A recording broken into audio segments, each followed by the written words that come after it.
All right. Chapter 6, Part 3. Solving linear systems using inverses and also Kramer's rule. Kramer's rule. So that's our goal, or to solve systems using those two techniques. You've already seen inverses, but we'll do that again. So a square system means, and this is an important notion, and one I've mentioned tangentially, but I don't think I've said it explicitly, and that is the number of equations equals the number of variables. And this must be the case. It must have at least that many in order to be solvable. You know, in order to have the potential for one solution, you must have the same number of equations as you do variables.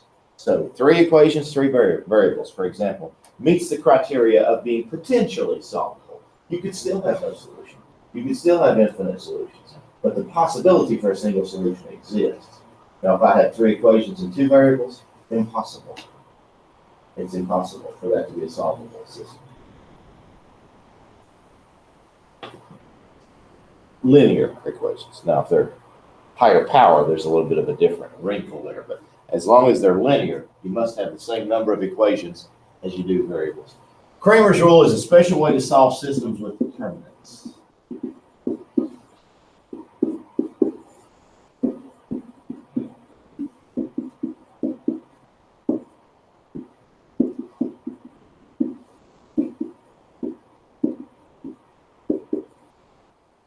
Special way to solve systems using determinants.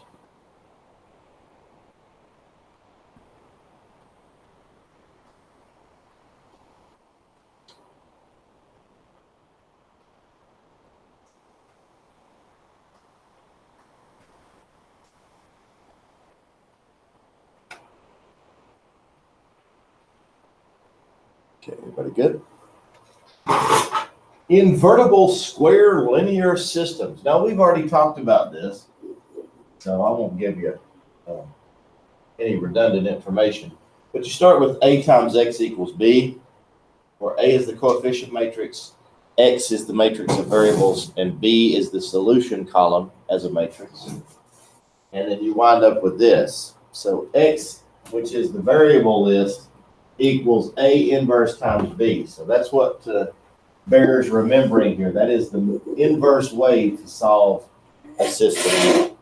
And you see me do one that way already.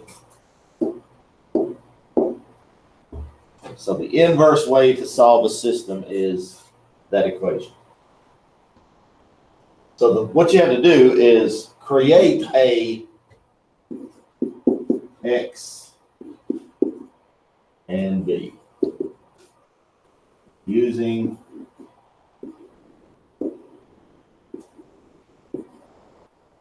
this system. So this is going to be the X's, this is going to be the Y's. This first row is equation 1, second row is equation 2. So 2, negative 1, 2, 3. Everybody see why that's the case? And then the variables in order from top to bottom, X and then Y. And then B is the solution column. So that's 1 and 13. And remember, by matrix multiplication, X equals A inverse times B. Now, we can find that inverse by hand. Do you remember I showed you how to do it? It's 1 over the determinant times the scrambled up version of the matrix. But you can also use the calculator.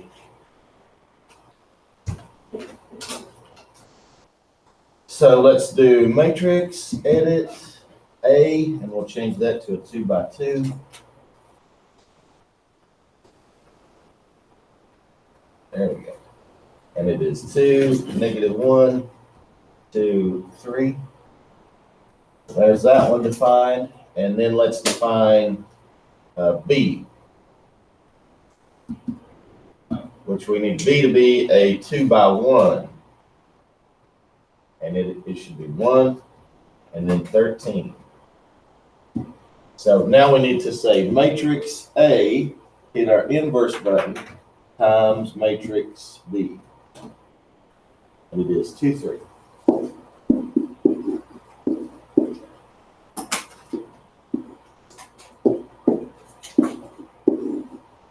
So,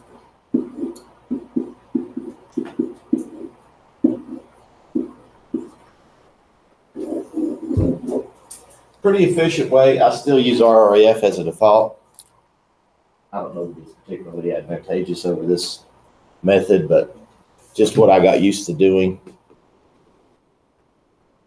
to solve systems in college classes, and so that was always my default way.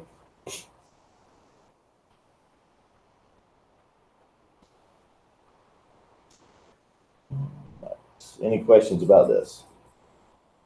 So you got 2 ways to solve a system with your calculator. You can use RREF on the augmented coefficient matrix, or you can create these 3 matrices and use the A inverse times B in your calculator. Both work the same way. Well, they have the same result, I should say. All right, so here's one for you guys. See if you can use the inverse method to solve this system. You know, if you have trouble getting started, something confuses you.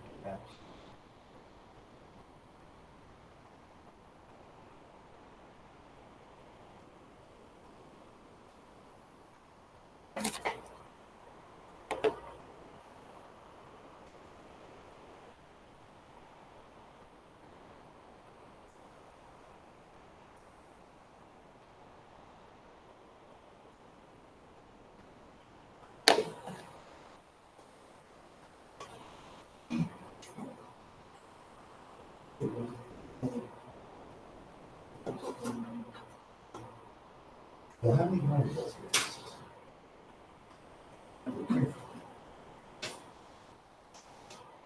Yeah, second. So it's 2 by 2. First column.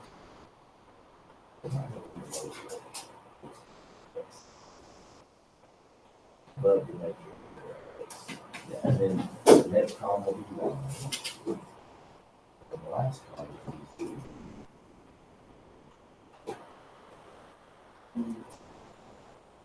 So what's the case? 2. 2 1 0.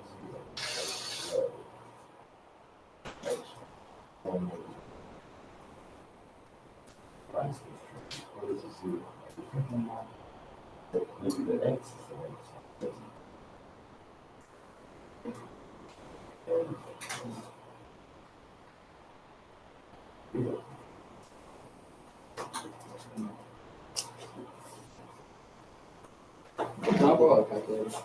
Sure, okay.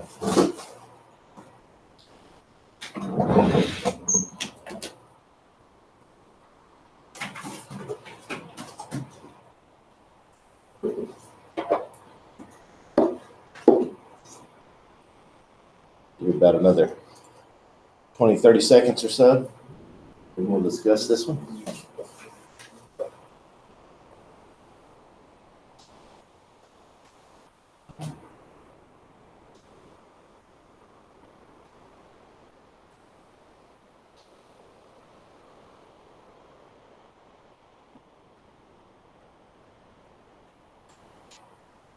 Right.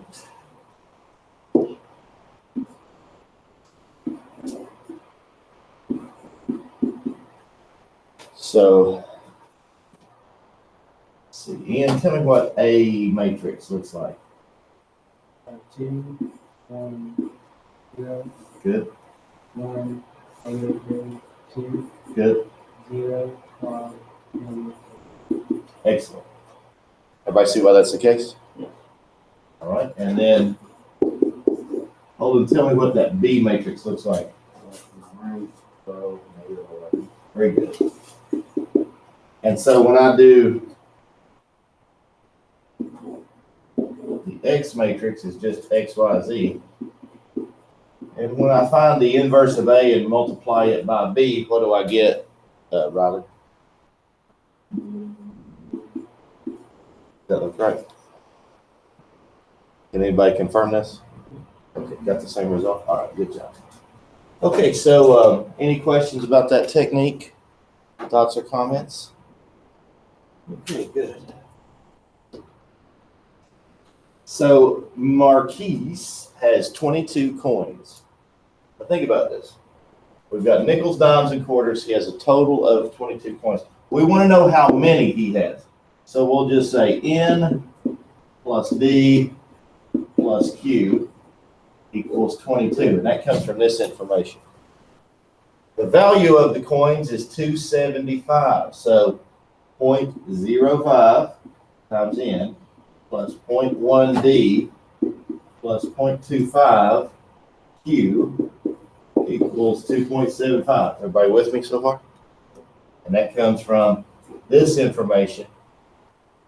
Now this last one's a little tricky. He has 3 fewer dimes than twice the number of quarters. So 2Q equals D minus 3. I think that's right. 3 fewer dimes than twice the number of quarters. Let me just do some highlighting here.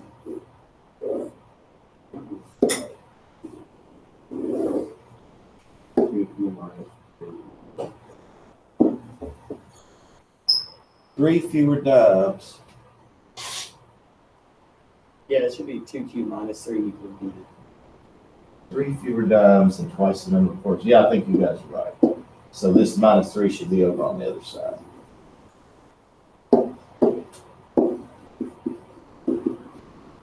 Yeah, I'm satisfied with that now. So that can sometimes be confusing when it's written in a sentence form. The English language has a lot of ambiguity that mathematical equations do not. So when you try to go from this to that, there's often a trial and error process, and you have to kind of parse what you've written and make sure it makes sense. 3 fewer dimes than twice the number of quarters. Yes, I think this would represent that. All right, so how many of each coin does he have? So you would know if you made this equation wrong, because the system would not have a solution, or we would have one that didn't make sense or something. So you do have that going for you. Let's rewrite this last equation in standard form, because it's not currently in standard form. We need the equations or the variables on the left, and then constant value on the right. So if I write this as 2Q minus D equals 3, then now it's in standard form. Let's convert this to a coefficient matrix. So this is going to be our A, and we're going to have N's, D's, and Q's here. So the first one, 1, 1, 1. Next, 0.05, 0.1, and 0.25. Finally, 0, 1, -1, and then 2. Yes. And then our B value. And these can't be mixed up. They have to be in the right order. It's 22, 2.75, and 3. So let's see if this gives us a reasonable solution. 3 by 3, and it is 1, 1, 1, 0.05, 0.1, 0.25, and then finally 0, -1, and 2. All right, and then go back to matrix. We'll edit matrix B this time, and we want it to be a 3 by 1, 22, 2.75, and 3. And then you see how I called A inverse times B on the previous argument for the calculator? I can always recall that most recent argument by hitting second and then enter it. It tells us 796.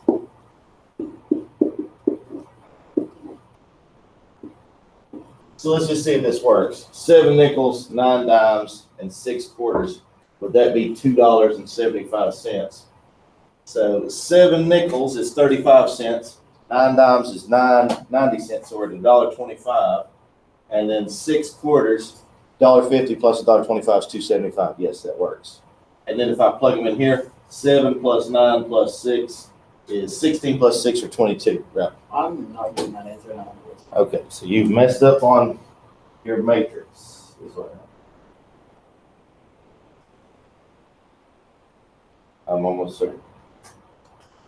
Yeah, it should be negative. One of these should be negative. Yeah.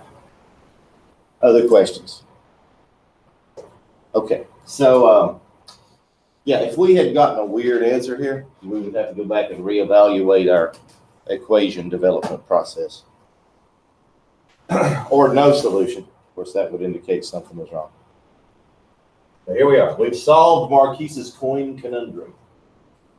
Any questions about this? Yeah, we want to get those calculator wrinkles straightened out now before you have to take a test on this chapter. Because, again, the reason why people do so well on chapter 6 is because every problem can be checked by the calculator. Yes. So it's A inverse. It's not just A. So if we call the matrix A, then hit the inverse button.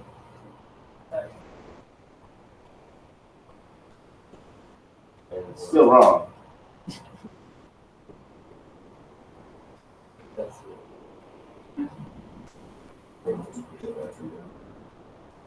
That I think agrees. Maybe B has no.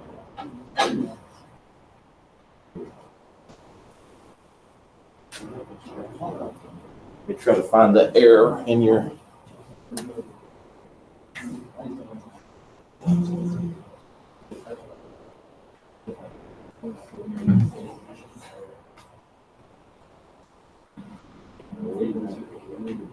Oh, it's 0.05.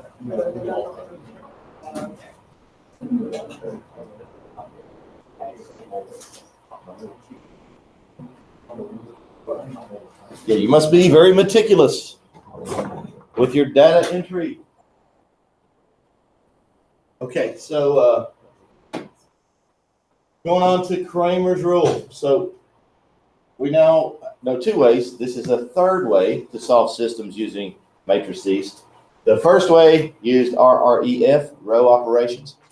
The second way used the inverse of a matrix. This third way uses determinants, and it's called Kramer's rule. Too big there. And it's the determinant of A sub 1 over A and is equal to the first variable. The second variable is equal to the determinant of A sub 2 over A. This is just going to be confusing unless you see it in the form of an example. So don't worry too much about this. This information exists in your book. We find the page for you so that you can reference it if needed. The best way to teach this is with an example. Can't believe we're so far into the book already. We're not messing around. Here we go. Page 390 is where you'll find this information.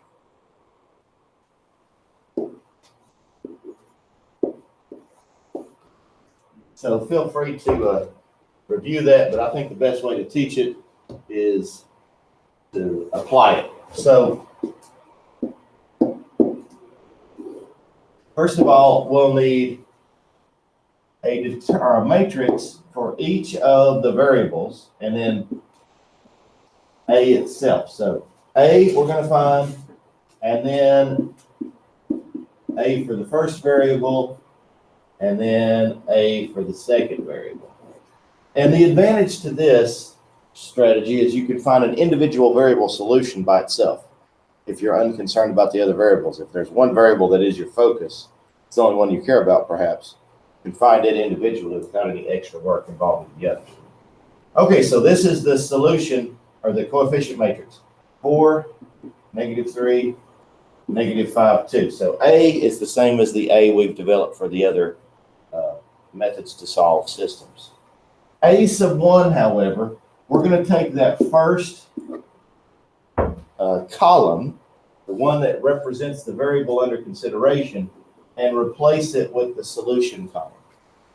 So instead of the values from A, we're replacing the column for our variable in question with the solution column. And then the rest of it is the same, negative 5, 2.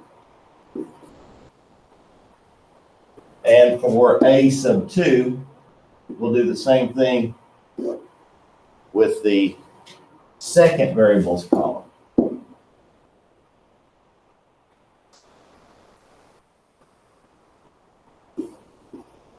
Like so.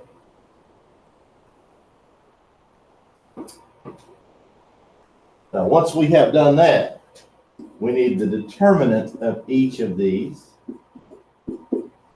So you remember how to find the determinant by hand? It's A times D minus C times B or B times C. So that's 8 minus 15 or negative 7. And we can also find these by calculator. So let's do, and you have to be careful here because I've named all these A.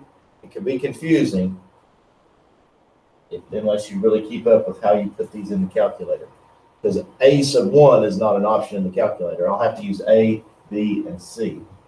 So 4, negative 5, negative 3, and 2. And then I want to find its determinant. Matrix, math tab. The first option is determinant, and then I call the matrix as its argument, and it confirms my result. So we can find them using the calculator. In the case of a 2 by 2, it's really just as quick to just find them by hand. So determinant of A sub 1, now we're considering, which is negative 49 times 2 minus 28 times negative 5. Negative 49 times 2 is negative 98. And then negative times negative is plus. And then 5 times 20 is 100. 5 times 8 is 40. And so I get 42 out of that one. And then the determinant of A sub 2. Once again, remember it's A times D minus B times C. So 4 times 28 minus negative 3 times negative 49. Oh yeah. 4 times 28. 4 times 20 is 80. 4 times 8 is 32. 112.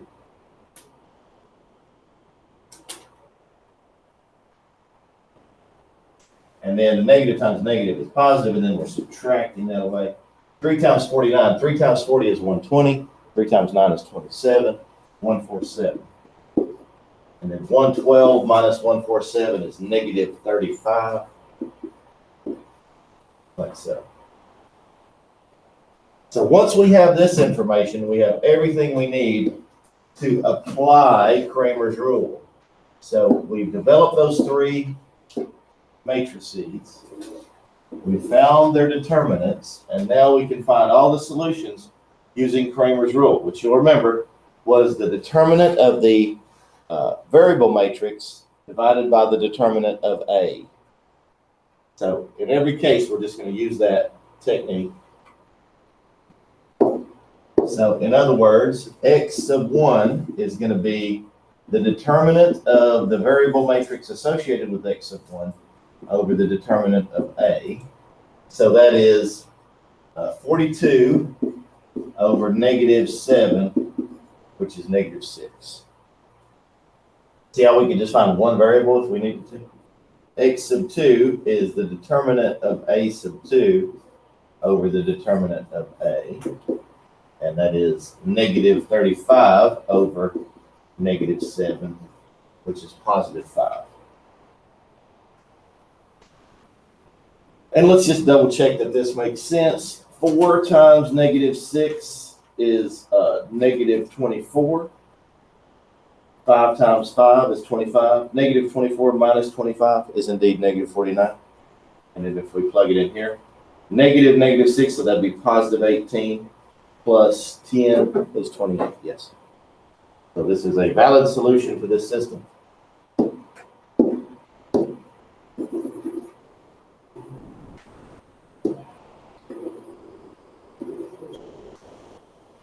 Any questions about Kramer's rule? Now, this is a 2x2 system. Those are simpler. 3x3s are more complicated, would involve a little more work. So we'll do one of those 3x3s before we call it quits. But here's one for you guys. Apply Kramer's rule to the following and find a solution if possible. It's an interesting, if you have a no solution situation with Kramer's rule, you're going to get an A that has a 0 determinant. That indicates it as a system that has no solution.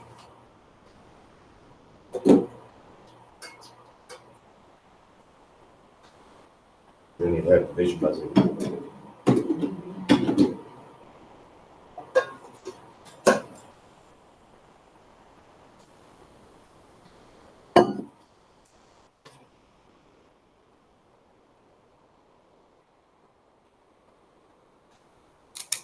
Let me know if you have trouble getting started.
Be careful about trusting mental arithmetic.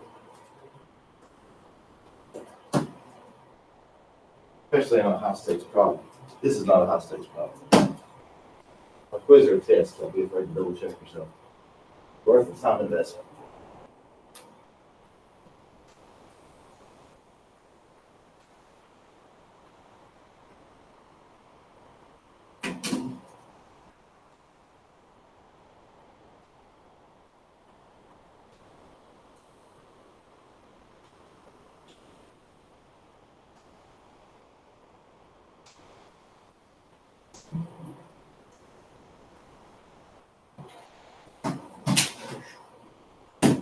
Good job.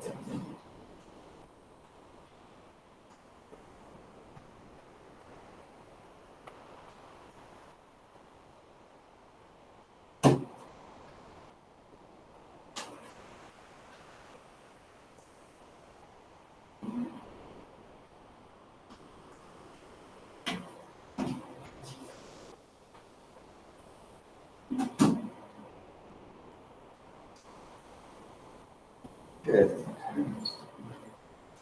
So let's talk just a second about this. Rowdy, what are the solutions here? -4 and 2. Yeah, so if we plug those in, we get valid solutions. So -4, -10, and -14. -24 plus 4 is 28. So those are valid solutions. Everybody see why he got that? Let me know if you got something different or your calculator's misbehaving.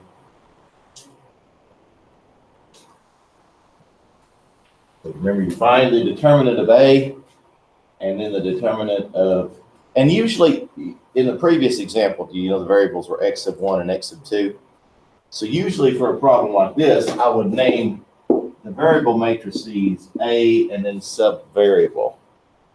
The reason I did A sub 1, say again? I said, does it matter what you name it? Not at all. So what's the determinant of matrix two?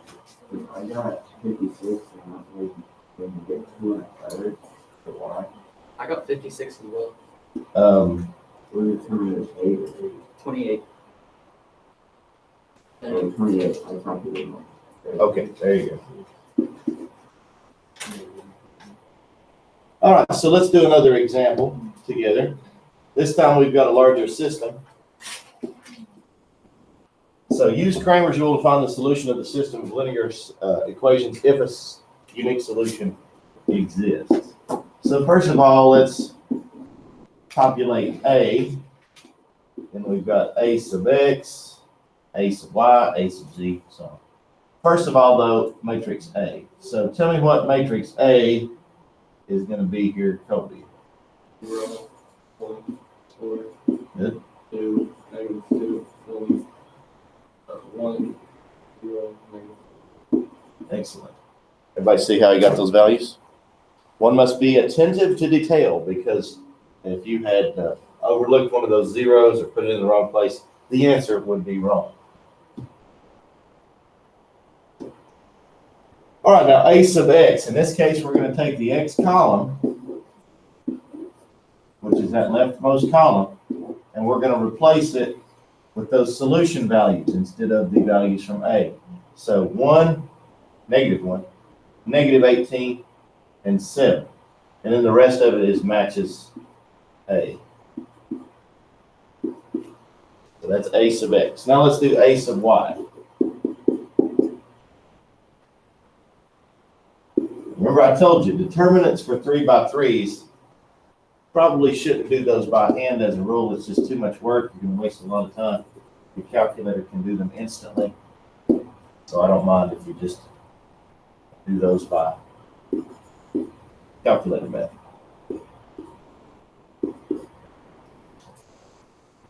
And then the middle column becomes -1, -18, 7 for A sub Y. And then A sub Z. This time, the rightmost column is the one we're going to replace.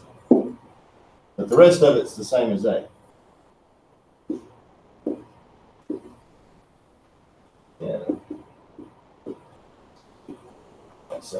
So let's find all these determinants. And this is going to involve putting a lot of matrices in our calculator. As I said, the 3x3 is well more complex than the 2x2. I'll just come up here where I can type a little faster. So let's go to edit. We'll change A to a 3x3. And it is 0, 1, 4, 2, -2, 1, 1, 0. Not that one. That's it. -4. Now let's define B, and we're going to let B be A sub X. So we'll just go in order here. Remember, you have to keep up with what is what.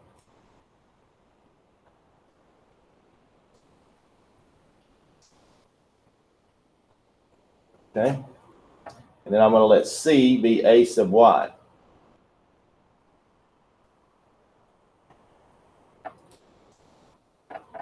All right, 0, -1, 4, 2, -18, 1, 1, 7, -4. Any little typo anywhere is going to throw off your solution, so be careful about that. All right, matrix, edit, and now I'm going to do D as in delta is going to be A sub Z. And it should be 0, 1, -1, 2, -2, -18, 1, 0, 7. Once again, double checking my values here, trying to prevent any problems. So I need the determinants of all those values. Matrix, mass, determinant, matrix, A. So the determinant of A is 17.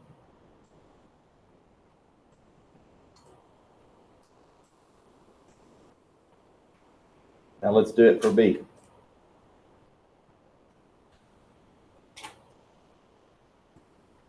So the determinant of A sub X is -17.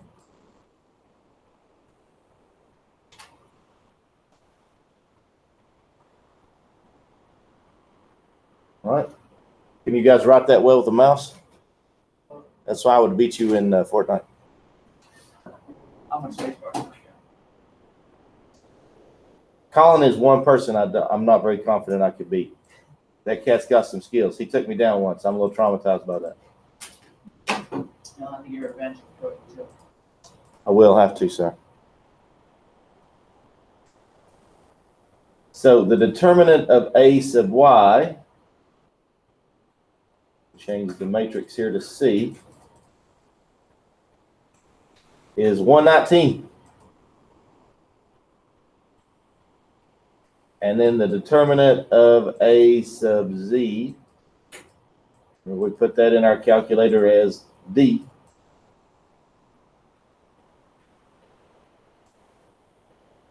is negative 34. So now we have all the information we need.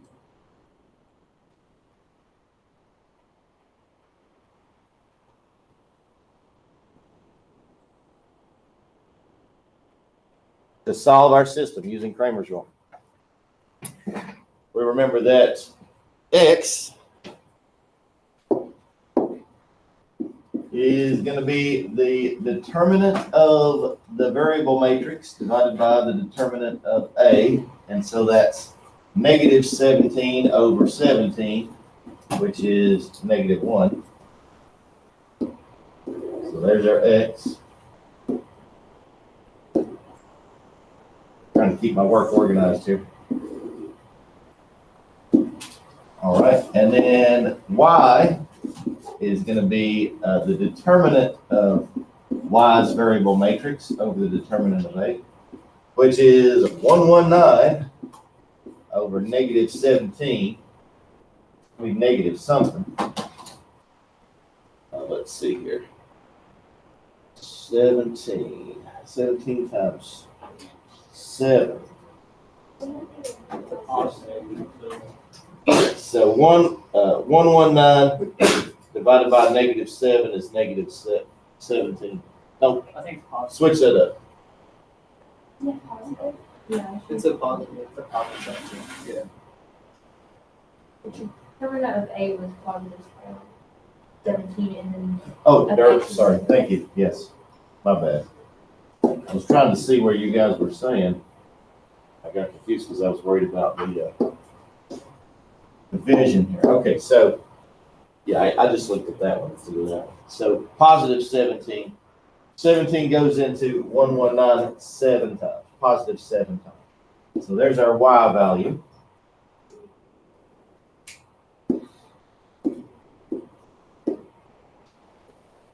And we got one more to find, and that's our Z. Or Z if you're Canadian or British. I always thought that was lame. So it's the determinant of A sub Z over the determinant of A, which is negative 34 over positive 17, which is negative 2. So we've got the following solution. X is negative 1, Y is 7, and Z equals negative 2. Let's just plug them in and see if they make sense. 7 plus 4 times negative 2 is negative 8. 7 plus negative 8, negative 1. Yes. If we check it in one more, we can be reasonably sure it's correct. Negative 1 minus 4 times negative 2 is negative 1 minus a negative 8. Negative 1 plus 8, positive 7. Yes. Our solutions are valid. This double checking process I'm doing at the end is important because as we get into these more complex problems, the potential for error skyrockets. So there's just a huge potential you're going to punch something wrong in your calculator or whatever. Double checking yourself, especially on a high stakes problem such as a quiz or a test, is well worth your time. All right. So that is chapter 6, part 3. I'll give you a brief assignment.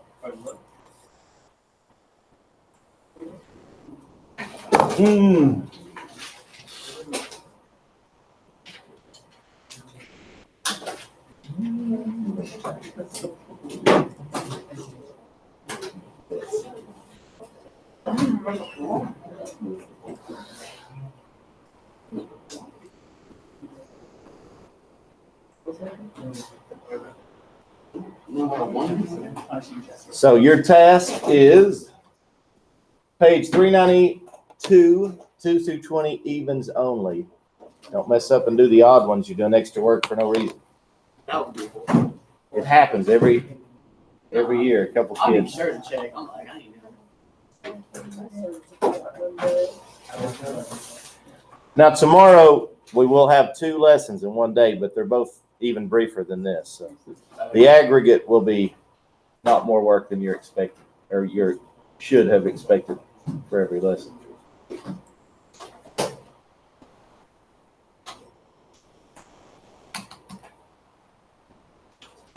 All right. Can I run to the restroom really quick? Sure, buddy. Go hit my jewel pop. Yeah.